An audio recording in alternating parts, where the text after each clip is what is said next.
Vamos lá então, falar, o meu reino não é deste mundo, mas meu Deus do céu, de que mundo é então, não é? Da onde que é esse negócio desse reino, meu Deus do céu? E aí Jesus deixou Pilatos com a pulga atrás da orelha, hein? Meu Deus do céu. Você é rei? Da onde que você é rei? Daqui? Não, daqui sou eu. Falei, Jesus está pensando assim, eita, meu Deus do céu, quem é que quer ser rei da terra? Você vai no mundo espiritual superior, pode oferecer lá, tem que dar, acho que tem que dar prêmio para algum espírito querer vir para a terra e tomar conta da terra, né? Porque já pensou como nós somos tão ainda pequenininhos, infantilizados, brutalizados, a gente gosta de briga, de confusão, de problemas. E aí já pensou chegar lá na esfera crística e dizer assim, ó, tem um cargo que vai vagar lá na Terra, Jesus vai passar para uma outra dimensão, para um outro buraco negro do universo. Então alguém precisa tomar conta da Terra lá, mas precisa encarnar lá na Terra. Imagina só quantos que vão se dispor, né? Ele vai falar assim, não, senhor, eu estou terminando um servicinho aqui no planeta X. O outro vai falar assim, oh, senhor, desculpa, até gostaria de ir, mas não vai dar, porque dessa vez eu estou comprometido aí com uma família de 10 bilhões de espíritos. Aí, então, quer dizer, cada um ia escapar, né? Então, Pilatos ficou falando, pensando com a ignorância e a infantilidade dele, que Jesus se referia à terra, né? Falou assim, você então é o rei dos judeus? Bom, meu reino não é deste mundo, porque se meu reino fosse deste mundo, você acha que eu estaria aqui nas tuas mãos? Os meus haveriam de combater isso aí, de jeito nenhum eu estaria, né? Aí quando Pilatos fala, bom, então você é rei? Fala assim, não, quem está falando isso é você. Eu só vim aqui para dar um testemunho da verdade. E eu vou dizer mais ainda, viu, senhor Pilatos? Só escuta a verdade ou só escuta a minha voz quem pertence à verdade.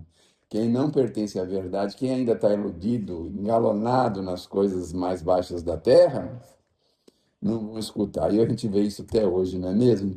A gente vê as pessoas aí preocupadas com as coisas materiais, envolvidas profundamente com as coisas materiais e não consegue perceber alguns sinais, algumas coisas assim mínimas, não são coisas muito profundas, são coisas mínimas que a gente poderia perceber, não é? Às vezes vem aí um recado através de um sonho, às vezes vem alguém comentando, martelando aquilo na cabeça da gente, a gente não escuta, porque a gente está fechado, está com os ouvidos fechados, a gente não quer escutar.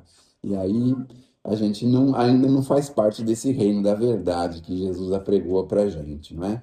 Mas Jesus estava se referindo à vida futura. E que vida futura é essa? É a vida espiritual, porque na Terra não tem ninguém que está aqui na Terra desde o tempo de Jesus, por exemplo, 2000 anos. Não, não tá. E o máximo que a gente fica na Terra é 120, 130.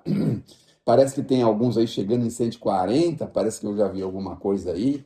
Pessoas longevas, alguns em Okinawa, no Japão, parece que os japoneses lá são bastante longevos, chegam a mais de 120 anos, e em condições mais ou menos favoráveis, não é em condição muito difícil, não.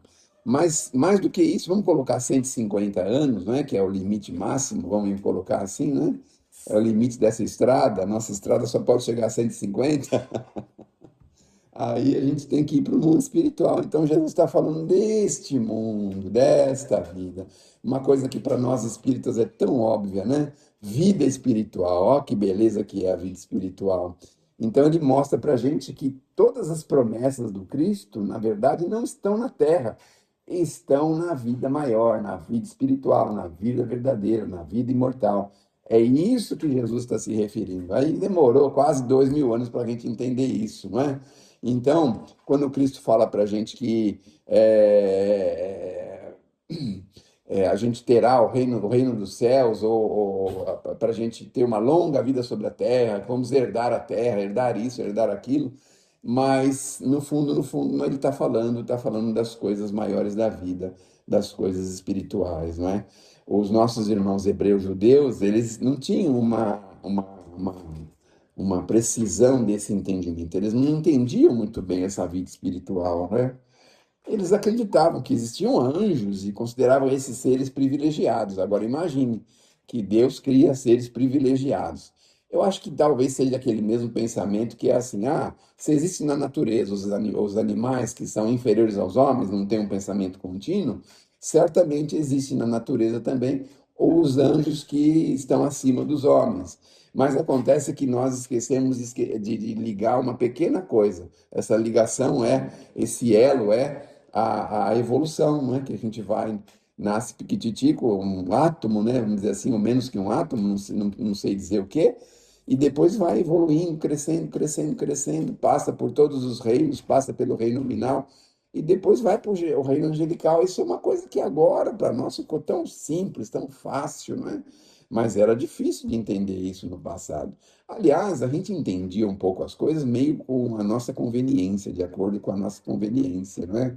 Bom, e assim, o mundo que Jesus promete, que se nós conseguirmos cumprir os mandamentos de Deus, aonde os bons acharão a sua recompensa, aí o reino é lá que se encontra a glória. Então é quando a gente volta, vai prestar contas depois que a gente volta.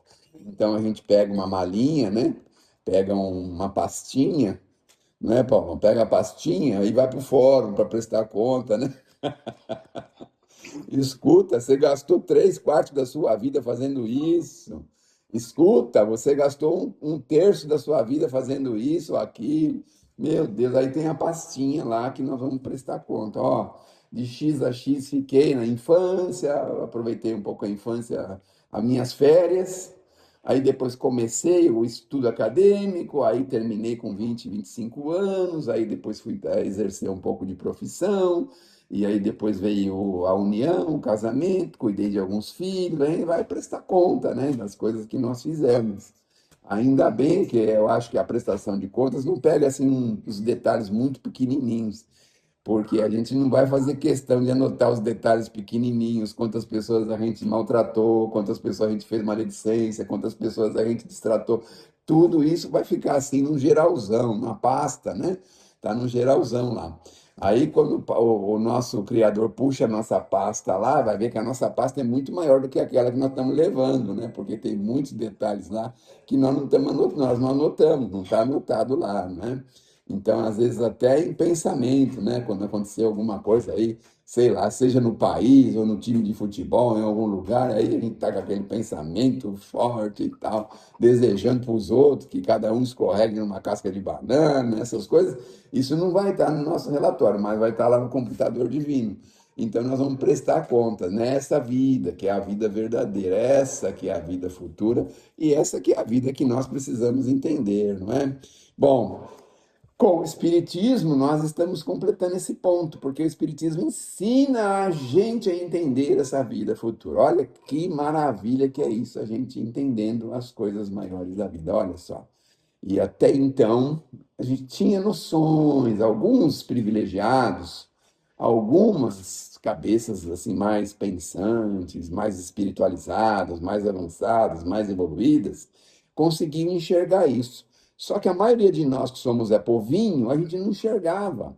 Então, agora, com o Espiritismo, veio popularizar esse entendimento de vida superior, de vida espiritual, de vida pós-morte, de reencarnação, de leis de causa e efeito. Agora que nós estamos aprendendo isso. Só que não é para todo mundo também, né? Porque você vê que 2, 3% só da população é que conseguem aceitar essas ideias, que é a união com a ciência, a união com a filosofia, a união com a religião. Então, essas coisas que agora, que devagarzinho, a gente conseguiu entender depois que Kardec se dispôs a vir aqui na Terra. Eu acho que ele estava lá também, quando foi selecionado, ele até ficou surpreso. Falou, meu Deus, eu que vou ter que ir na Terra, né? Aí tiveram que fazer uma reunião 5 anos antes dele reencarnar e tudo, preparando as pessoas. Todos os encarnados que foram preparados falharam, começa de Napoleão, todos falharam, não ajudaram ele de jeito nenhum. E precisou do sem corpo, né? Não é o sem teto, mas o sem corpo. Precisou do sem corpo para ajudar o Kardec, porque senão teria naufragado essa possibilidade. Claro que o Criador, na verdade, saberia como lidar, sabe como lidar com essas coisas, não é? mas deu oportunidade dos encarnados ajudarem Kardec e eles não conseguiram ajudar em nada. Mas os sem corpo conseguiram e nós temos a doutrina aí com todo esse vigor, com todo esse conhecimento. Então, a vida futura é a vida espiritual, é lá que nós devemos calcar a nossa verdadeira justiça. Aqui na Terra, os homens fazem leis todas as horas, né? Mas nós precisamos estar muito atentos às leis do Criador, que são as mais importantes, né? Isso não significa que a gente vá transgredir as leis dos homens, mas é que nós temos que dar importância mais às leis de Deus do que às leis dos homens. Que Deus nos abençoe, que Jesus nos ilumine.